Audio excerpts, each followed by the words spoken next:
Hi, everyone, and welcome to How I Met Your Printer, a webinar by LMG Security. My name is Tamara, and I am your moderator for today. Our presenter for the webinar today is Tom Pohl. Tom Pohl is the Penetration Testing Team Manager at LMG Security. Tom is a seasoned hacker and the winner of many hacking competitions, including DEF CON, Wild West Hackin' Fest, ThoughtCon, and more. Tom, I am passing you control of the webinar. Thanks, Tamara. I'm pleased to be talking to you about one of my passions today, and that is printers. But first, a little bit who I am. I'm the penetration testing team manager here at LMG Security, and I encounter printers on the network all the time. So that's why we're here. Let me provide you a little bit of roadmap of what we're going to talk about. We're going to talk about why are we hacking printers? How do we get into printers? I'm going to cover several different techniques that I use in order to gain access to printers, and then we'll take it beyond printers. We'll take it to other devices on your network, and then you'll want to stick around for the end because that's when I'm going to talk about how are we going to protect your organization and what can you do to keep Tom out of your network. All right, so first of all, printers. Who here has printers on their network? I can guarantee almost everybody does, right? Everybody's got printers, and the smarter the printer, the more likely it is that I'm going to gain access to your network because of it. And why do we hack printers? The biggest reason is because these printers are accessing other resources on your network. And often to access these other resources, they have credentialed access in order to do so. And when that's the case, that's what I want to do is I want to gain access to the passwords or the secrets that the printer holds in order that it's using to access other resources on your network. So first of all, how do we get into printers? Well, one of my favorite ways is called default credentials. Basically, when I find a printer on your network, the first thing I'll do is I'll go to Google. This is my #1 tool. And I say, hey, I found this model printer because I found a web interface to your printer on the network. That's typically how I'll get in. I'll get to the login page of your printer, and then it'll have the model number of the printer right there. I'll go Google it, and they'll say, oh, well, here's the default credential for it. It's either like admin or 1, 2, 3, 4, 5, 6, 7, 8, or maybe nothing. It may be that they're like, oh, just click the login button. By default, you're an administrator. And so often that's how I'll get into your printers because in many organizations, we find that people don't change those default credentials. There's probably a whole host of reasons why they don't do that. Often, they might be using a third-party company, or they didn't, realize there may even be a web interface. But in certain cases, I'll get to a web interface and I'll try the default credentials and I'll get authentication failed. Well, that's sometimes a setback. In this particular case, I'm looking at a Rico. Rico and Savin are, I think, pretty much the same manufacturer. They're just branded a little bit differently. But in this particular case, I found this Rico, and I tried the default credentials, and it didn't let me in. But in certain printer examples, this one in particular, they had a second default credential that the administrators didn't know about called supervisor. And that supervisor credential is literally a blank password. So I just type in the word supervisor instead of admin, and I click the login button, and I'm in. And this is actually really great because that particular account doesn't have access to really do anything on this printer, except it's allowed to change the admin password. This is kind of crazy that you don't have access to the administrator account. I get access to the supervisor account. Now I'm a professional penetration tester, and these printers are often, we encounter them on client networks. So before changing a password for a client network, I always ask the client, hey, do you mind if I change the administrative password on your printer? And they're like, good luck. And then I say, okay, cool. And then I'll come and I will change their password. And then once I change the password, then I'm in. And now I am the administrator of that printer. Once I'm into that printer, I can basically then start my tack of what we're going to do. And basically, what I'm going to do is not grab the printer or the passwords from the printer, because the printer they've set up printers pretty well where they won't give you the password through like the web interface. So what I'm going to do is I'm going to demonstrate for you what are called pass-back attacks. And so whereas instead of trying to steal the password from the printer is literally going to give me the password instead. And I do it in a few different ways. I'm going to cover 3 today: LDAP, SMTP or email, and then file sharing access. So let's get into this. We'll start with LDAP first. So LDAP stands for Lightweight Directory Access Protocol. And what printers typically use LDAP for is to look up an email address. So like I said, the smarter the printer, the more likely it is that that I can use access that it's using on other resources. And so, like the really nice printers, like they're also scanners and copiers and things like that. But in the case of a scanning printer, often you'll put a document on the print bed, you'll scan it, and it sends it to you in email. Well, in order to look up your email address, it needs access to the Active Directory or network directory in order to look you up and say, okay, who's this Tom Pohl guy? Oh, I found his email address. And so then it gives the network directory gives the printer my email address, or whoever is looking up the wanting to do the scanning, and then scans it and sends you the email. And so in this particular case, I'm attacking a Konica Minolta. This is actually in our hack lab, so I'm not redacting nearly as much in these examples as I do in all the rest of them. The rest of them are all client examples. But in this particular case, Konica Minolta, there was no authentication whatsoever when I came to the web interface, right? And I clicked on the address book setup. And inside of the address book setup, and I saw they had an LDAP lookup. And so basically they had, so you'll see here, I highlighted that the hackme.local server address. So with this server address, this is where it's doing the lookup of users' email addresses. And so what I'm going to do in order to hack this printer is actually change that. So I'm going to change that server address from the legitimate Active Directory server where it can go look up people's information legitimately, and I changed it to my server, my attacking server, where I'm going to run my own fake LDAP server that basically will allow the printer to connect to me and then try to log in when we use the test button. And so I literally come to the web interface, I change that IP address from the legitimate server to my attacking server, and then I click the search address book test button on the printer, and voila, I get credentials. This is an output of a packet capture that I took while I was performing this attack. And you can see right here where there's a username, and you can tell it's a machine account because it ends in $, and then a plain text simple password. This is now a domain credential that then I can now use to go try to log into other resources on your network. And often the credentials here in LDAP, especially if it's a machine account, have access to anything just like any other user account on your network often.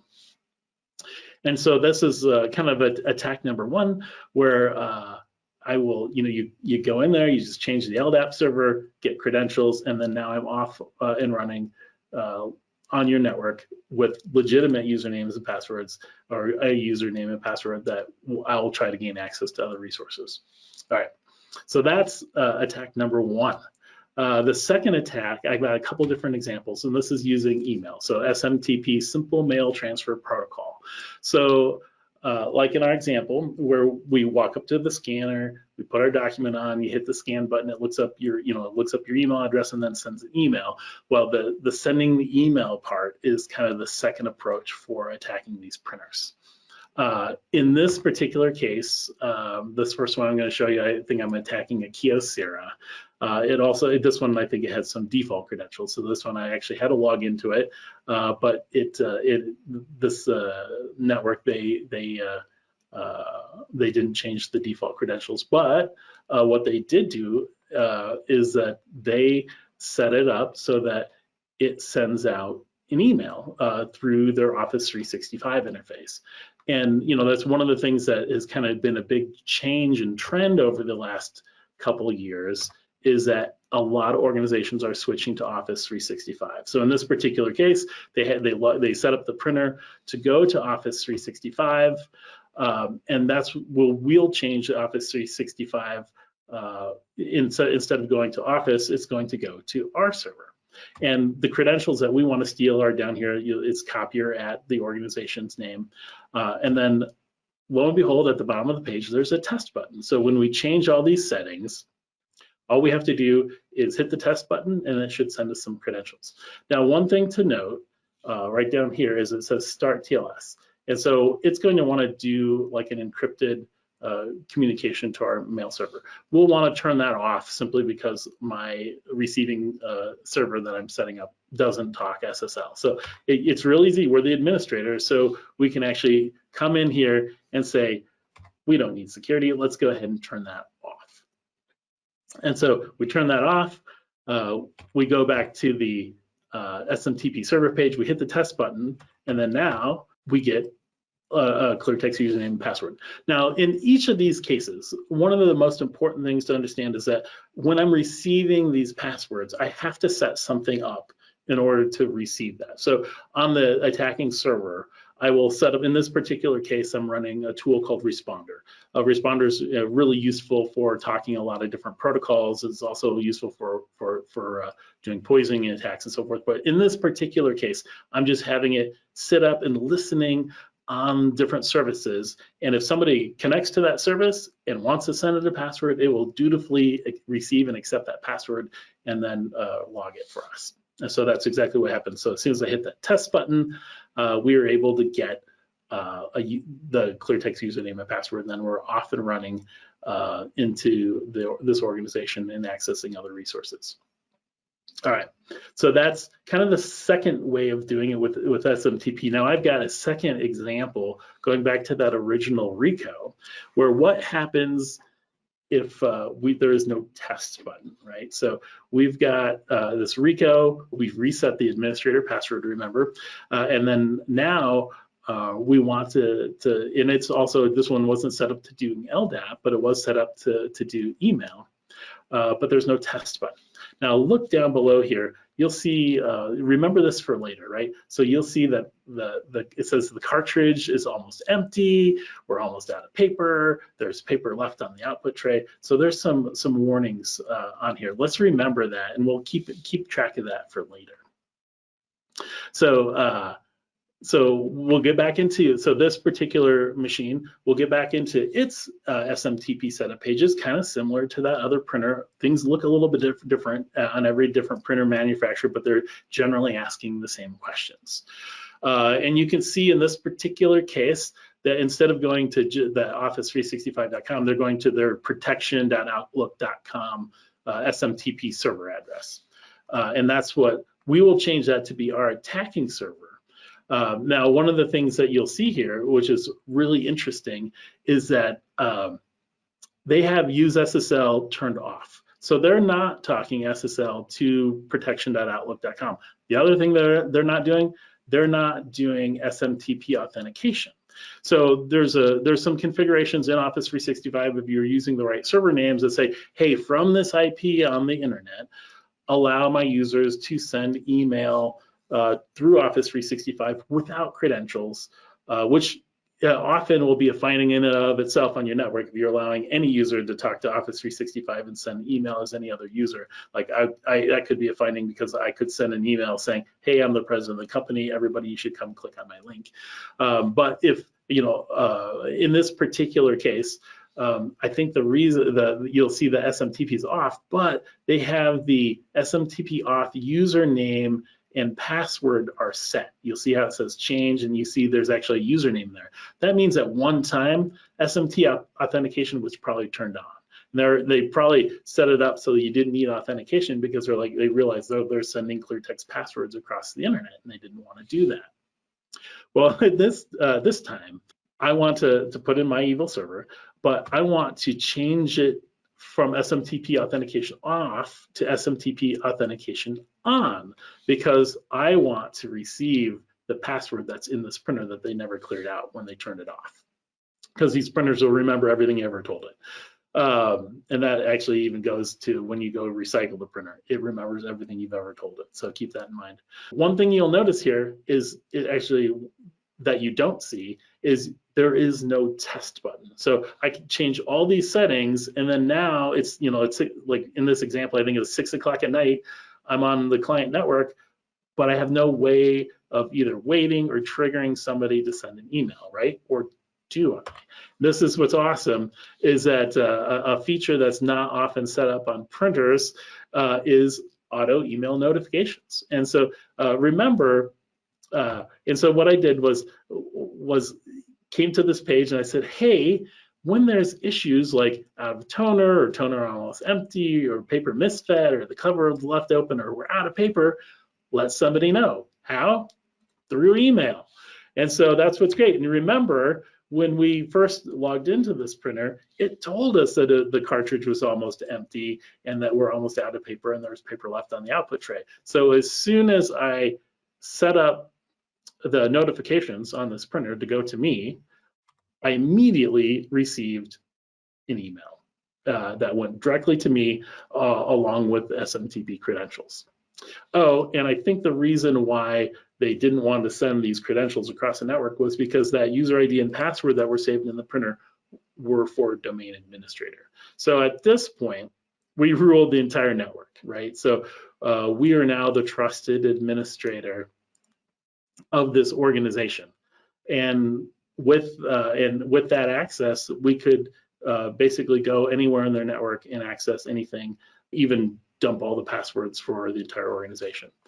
And what's unfortunate but what we've found in our experience is that when we perform these types of attacks, often 40% of the time, these printer credentials are domain administrator. So when we access these printer credentials, it's high value, or at least 40% of the time.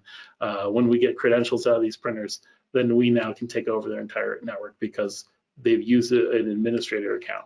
And the thing that I think people don't take into consideration is that we should adhere to least privilege. Like, what should these printer credentials that we've trusted this printer with be able to do? And it's literally just the specific job, like look up an email address, just be able to send an email, and nothing else. Okay, well, let's take this to the next level. We'll take a little bit of a timeout from going through before we hit our last type of example, and let's see what exactly one thing that we could do now that we've got credentials, right? So in that particular case of the copier, where we got the copier username and password, let's go to Office 365 and see if we could directly log in. And sure enough, so we go to Office 365 with the credentials that we recovered from the printer, and we log in, and it actually takes us to the mailbox. And this is typically what you'll see in the inbox of these scanners is auto replies, right? It's sending emails to users. So you'll see out of office or I'm coming back or whatever. But what's also in this email box is the sent items. And in the sent items will be all the documents that this printer has ever scanned and emailed to other users, and from that printer. And then if your organization has a lot of printers, they're probably all set up with the same credentials. So you'll get all the documents from every other printer in that organization as well. And it's often a lot of sensitive information. So you'll see down here on the bottom, deleted. There was 487 deleted documents. I'm guessing at some point this copier email box filled up and an administrator logged into it and deleted all the sent items so that it could send more some more documents. So this is likely a larger network or a larger issue on the network, because once you basically rule one printer, you rule them all, because it's literally receiving all the documents from all the scanners on their entire organization's network. All right, so that's what we can do with some of these credentials, or one of the things that we can do. Let's go ahead and skip to our last technique, right? So the last one is scanning to file shares. This is a little bit different, a little bit more technical know-how with this last technique, because we're not going to get a direct user ID and password that we can use in this particular case. So instead of a printer scanning to an email, it can often scan to a file share.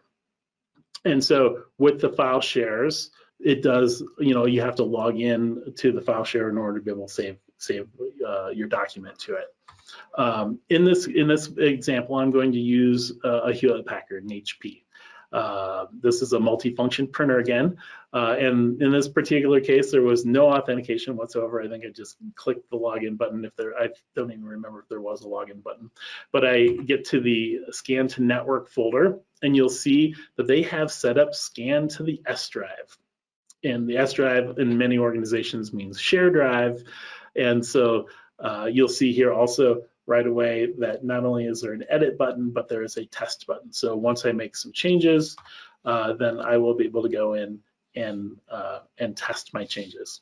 So I'll go similar to both the LDAP and SMTP, they'll have a network path set up. And in that network path, it'll often be a server name.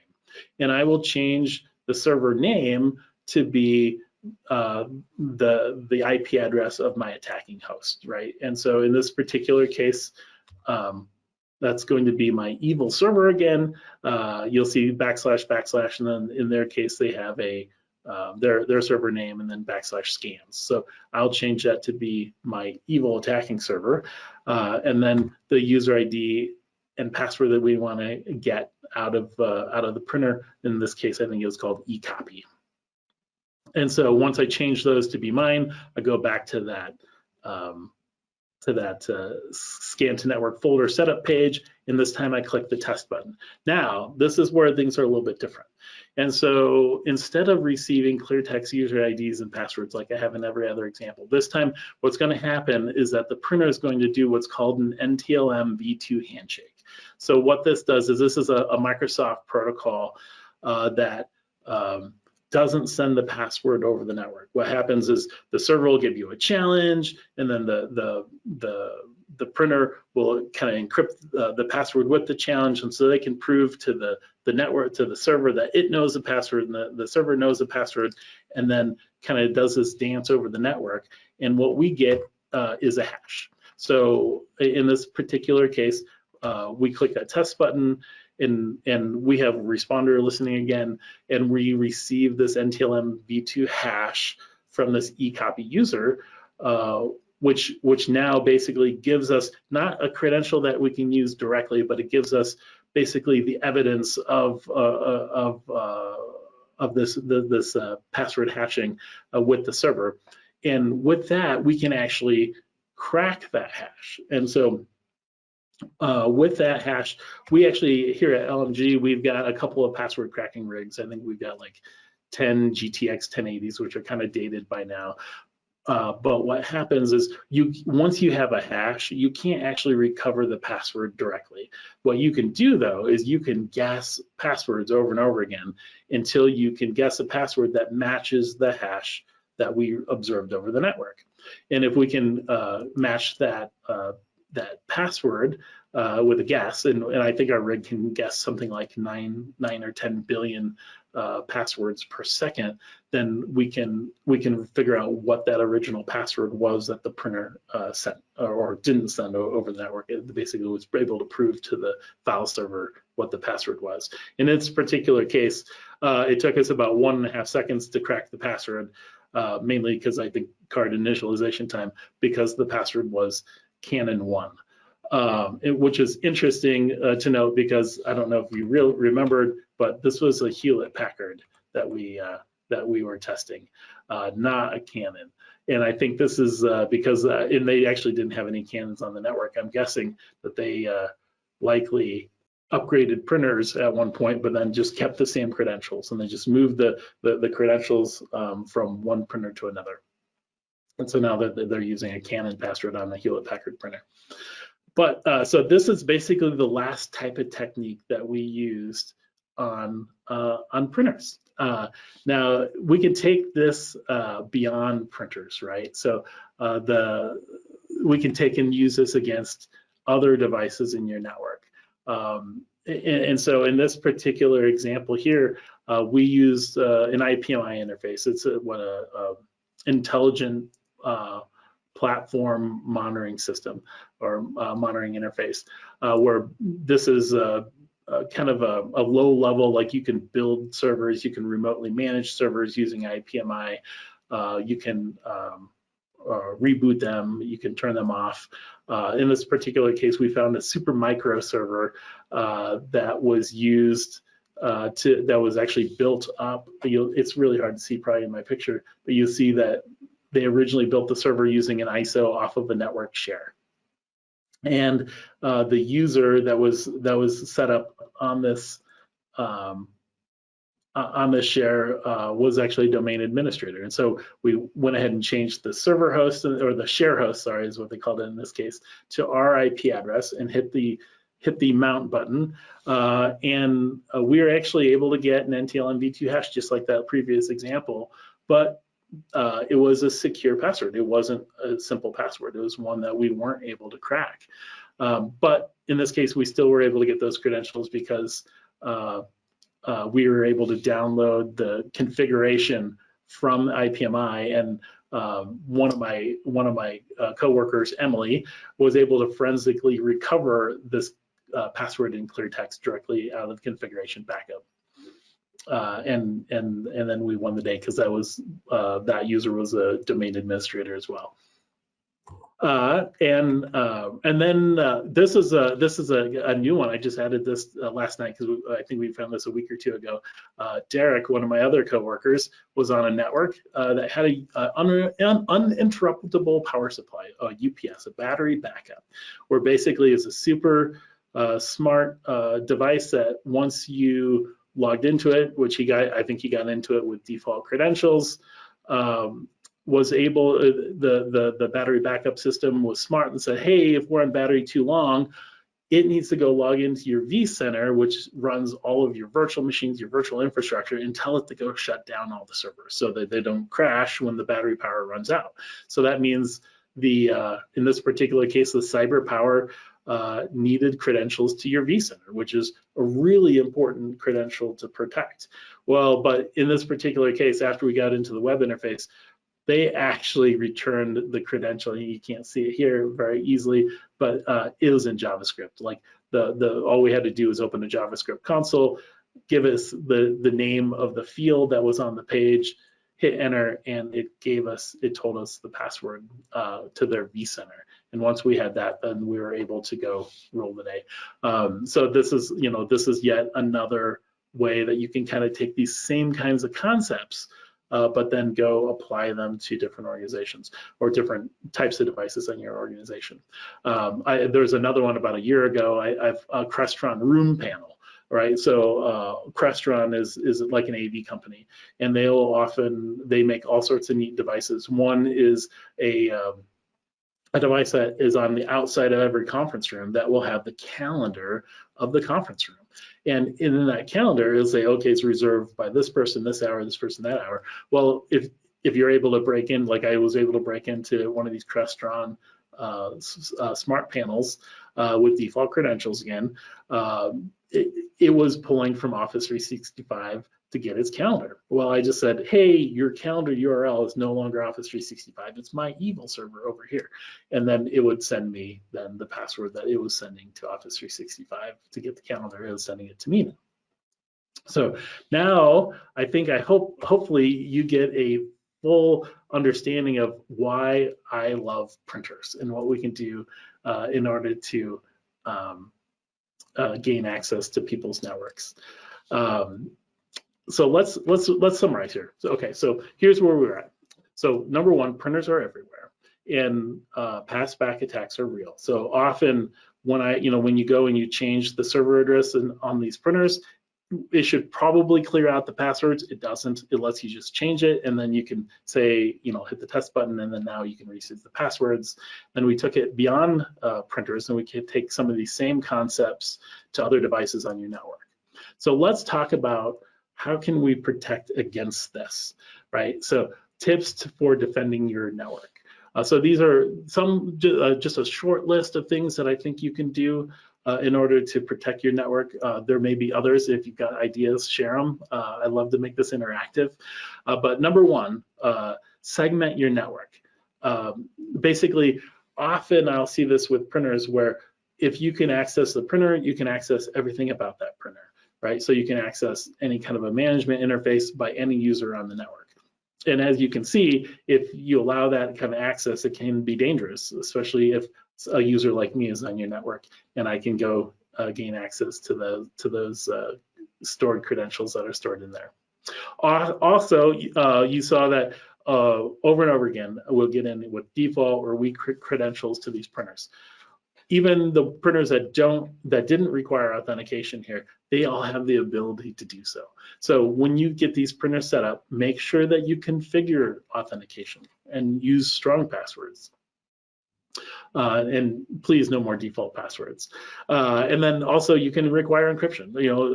Many of these printers only did HTTP. You can set up HTTPS. You can set up your own certificates and so forth.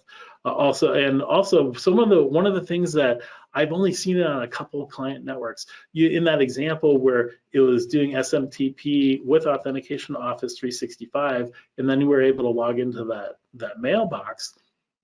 Office has a feature called app passwords.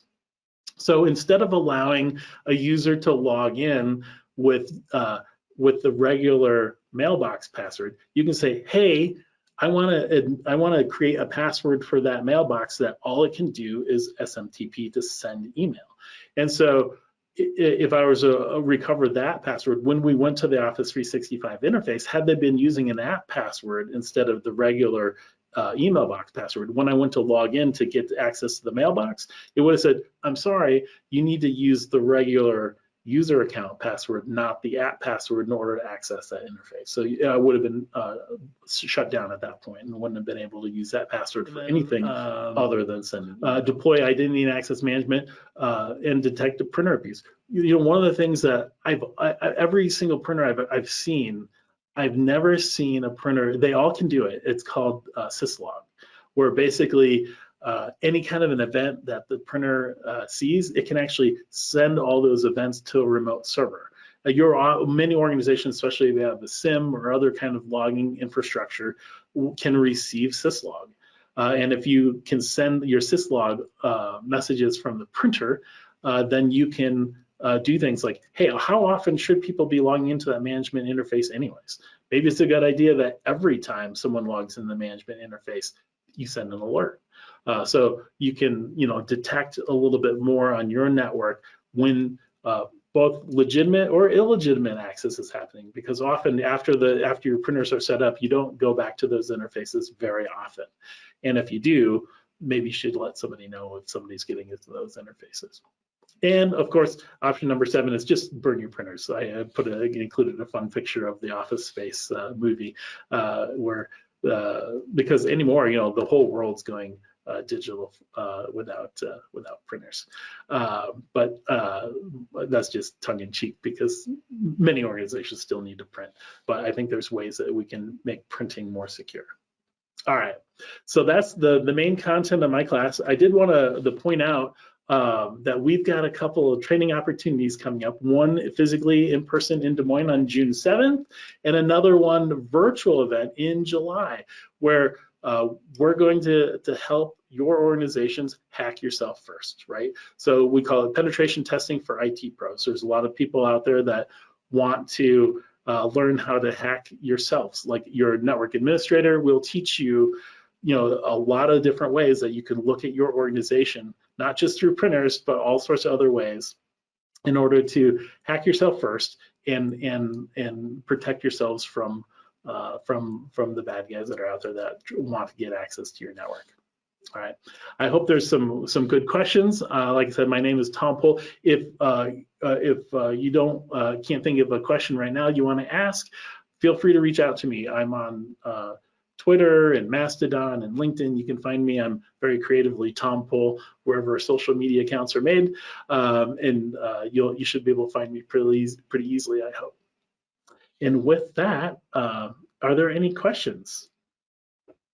Yes, thank you, Tom. We did have a few questions that came from our audience during the presentation. The first question was, how do we defend our networks from printers being compromised, especially when a lot of printer vendors use unencrypted HTTP? Right. So, this kind of goes back to, that's a great question. So yeah, this goes back to segment your network, right? Often the HTTP versus HTTPS, that's important. Often on the inside of your network, protecting that interface, making sure that users that shouldn't have access to that interface can't get access to the interface. I think that's probably the number one thing. And then even there, most often, a lot of organizations, you don't print to the printer directly, you'll print to a print server, and that print server should be the only thing that's allowed to talk to the printer. So in which case, then you're buffering kind of even more, where you're proxying that access not to the printer, but you're sending to the print server, and that print server is the only thing that's allowed to talk to the printer. So that's definitely another way to do it as well. Great, thank you. The next question was, are there any brands of printers that you have observed as more secure than others? I love this question. So I tried to be vendor agnostic or equal opportunity abuser of these printers. Every printer out there that I've seen, I've found a way in. Some more than others, but all of them have issues. I don't think there's a single printer out there that doesn't have some kind of an issue like this. And even if they did things like, hey, I think there was one printer manufacturer out there where part of the interface I changed the server address and it cleared out the username and password, which is great. But then I could do I actually, after my presentation I gave a few weeks ago, I decided to take another look at this.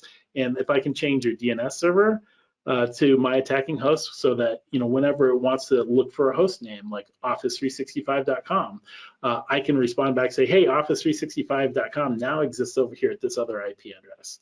And in which case, then I was able to, in that particular case, if I were to change the server name and it clears out the username and password, now I don't have to change the server name and I can still change where that server name goes. So great question. Yeah, all printers are so far have been created fairly equally in terms of being able to use them. Scary, but good to know. Thanks, Tom.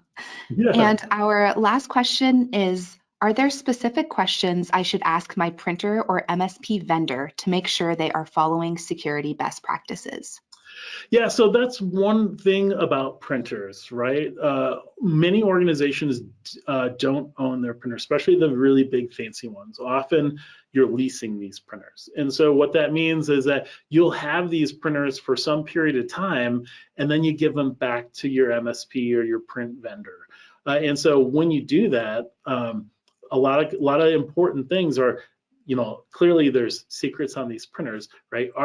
Are they being cleared the way that they should be? Are the hard drives being wiped? Is the printer even capable of wiping the hard drive? Because all these printers are fancy computers, right? They're really not that much different than a computer with some other peripherals connected to them. And so inside they have a hard drive, they've got storage. And so making sure that that storage is completely cleaned so that when you give that printer back, it doesn't fall in the hands of someone else that might go and take all the sensitive information that was ever sent through it and then using that in a malicious way. Thanks, Tom. That is the end of our questions. Once again, this is Tamara with LMG Security. We would like to thank everyone who attended the webinar today. Have a great day.